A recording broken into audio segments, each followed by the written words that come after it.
Bismillahirrahmanirrahim. Welcome class 4 in the period of English as we are doing the lesson The Doctor Dolittle. So come to page number 67. Two paragraphs from page number 66 were also left, so we will start them. Yes, there are plenty sad Polynesia ने कहा यहाँ बहुत से doctors मौजूद हैं but none of them are any good at all, लेकिन उनमें से कोई भी इतना अच्छा नहीं है. Now listen doctor and I will tell you something. Did you know that animals can talk? अब मैं तुम्हें एक खास बात बताती हूँ. और क्या तुम जानते हो कि जानवर बातें करते हैं? I knew that parrots can talk, said the doctor. Doctor ने कहा मैं जानता हूँ कि तोते बातें करते हैं. Oh we parrots can talk in two languages, peoples language and bird language, said Polynesia proudly. If I say Polly wants a cracker, you understand me, but hear this ka koi e fifi. वो parrot कहती है कि मैं हम parrots जो हैं दो ज़बानें बोल सकते हैं, एक लोगों की ज़बान जो हमें सिखाई जाती है और एक जो हमारी अपनी ज़बान है जो तोतों की ज़बान है. अगर मैं कहूँ कि मुझे जो है क्रैकर चाहिए तो तुम मेरी बात समझ सकते हो, लेकिन अगर मैं का कोई ई फीफी बोलूँ तो तब तुम मेरी बात को नहीं समझ सकते हो. Come to page number 67. Good gracious, cried the doctor, what does that mean? अब बताओ इसका क्या मतलब है. What means is the porridge hot yet in bird language? इसका मतलब that means इसका मतलब है कि क्या पोरिज अभी गर्म है. My you don't say so, said the doctor. You never talked that way to me before. तुमने कभी भी पहले इस अंदाज में मुझसे बात नहीं की थी. What would have been the good, said Polynesia, dusting some cracker crumbs off her left wing. You wouldn't have understood me if I had.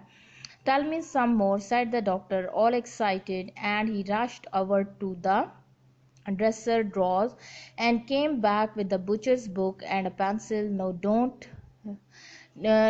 go too fast, and I shall write it down. This is interesting, very interesting, something quite new. Give me the birds ABC first, slowly now. So that was the way the doctor came to know that animals had a language of their own and could talk to one another. And all that afternoon, while it was raining, Polynesia sat on the kitchen table giving him bird words to put down in the book.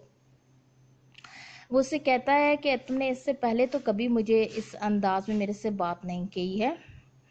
अब जो है तुम मुझे जो है बताओ. सबसे पहले मुझे जो है तुम मैं कॉपी लेकर आता हूँ और उस कॉपी में जो है वो लिखता हूँ और तुमने बहुत तेज़ी के साथ ये सारी बातें की हैं. सबसे पहले मुझे सीखने दो कि जो बर्ड्स लैंग्वेज में ABC जो है जो स्टार्टर वर्ड्स हैं पहले मुझे वो बताओ ताकि मैं जो है उन्हें सीख सकूं. और ये बहुत ही इंटरेस्टिंग बहुत ही दिलचस्प काम है. ठीक है, इस तरीके से डॉक्टर डूलिटल को पता चला कि एनिमल्स की भी अपनी ज़बान होती है, वो एक दूसरे से बात कर सकते हैं. और उस सारी दोपहर जो है बारिश होती रही और जो है पोलिनेशिया जो है किचन टेबल के ऊपर बैठी रही और बर्ड्स के थे वो बताती रही और डॉक्टर डूलिटल उन्हें लिखता रहा.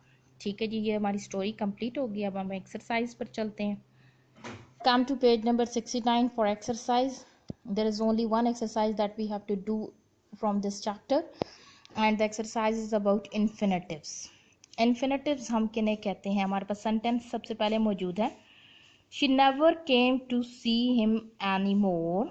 She started to listen.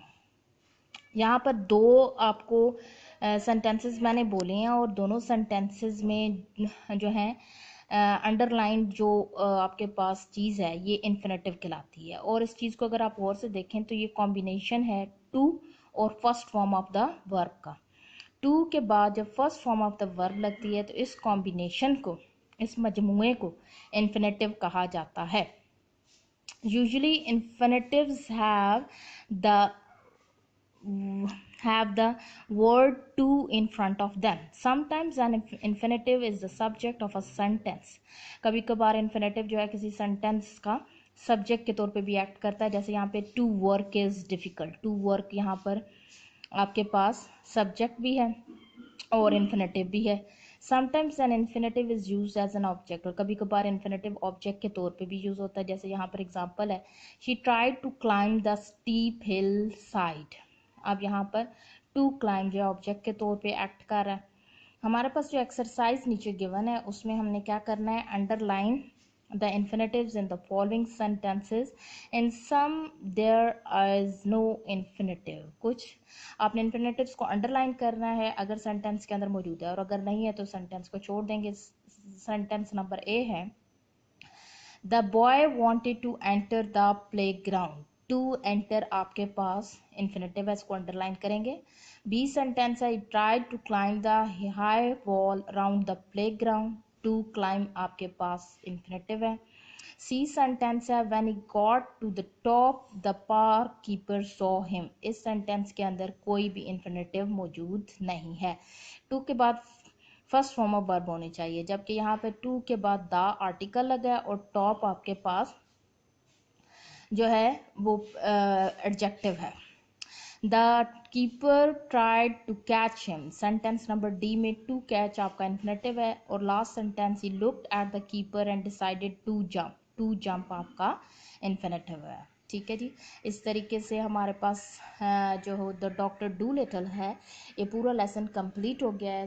Question answers जो इसके थे वो ऑलरेडी आपके पास PDF फाइल के अंदर रिटन फॉर्म में मौजूद है, वहाँ से आप कॉपीज़ में नोट डाउन कर लेंगे और ये एक्सरसाइज आप अपनी कॉपीज़ में कर लेंगे. This is all for today. Thank you.